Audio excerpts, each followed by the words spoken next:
Les images que vous voyez ont permis d'identifier un suspect de meurtre. Vous connaissez sûrement Street View, cet outil de Google Maps qui permet de se déplacer dans les rues du monde entier grâce à des photos. Eh bien, en vous baladant virtuellement dans la petite ville espagnole de Tajuico, vous pourrez assister à une scène tout droit tirée d'une série criminelle. Pour l'instant, rien d'anormal, mais si on s'enfonce un peu plus dans la rue, on peut apercevoir un homme en train de déposer dans son coffre un grand sac en plastique blanc qui semble contenir un corps.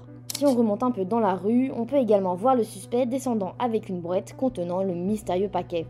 Eh bien, ces images ont été d'une aide précieuse pour faire avancer une enquête ouverte il y a un an. Les faits remontent à novembre 2023. À l'époque, un quarantenaire d'origine cubaine disparaît et une plainte est déposée par un membre de sa famille. La personne vue à côté de la voiture peut vraisemblablement être l'auteur de la disparition. Il s'agit d'une interrogation qui entre dans le cadre de l'enquête qui est toujours ouverte. A déclaré mercredi 18 décembre le subdélégué du gouvernement local. Après une enquête longue de plusieurs mois, les autorités ont retrouvé le corps de la victime démembré dans un cimetière voisin. Et mercredi 18 décembre, la police espagnole a annoncé l'arrestation de sa femme et d'un homme qui serait vraisemblablement son amant. Les deux suspects font partie des 56 habitants de la ville de Tajuico. Ils ont été identifiés grâce aux images de Google Maps et à d'autres indices, notamment des écoutes téléphoniques. Le comble de l'histoire, c'est que les voitures de Google Maps n'étaient pas passées dans ce petit village depuis 2009.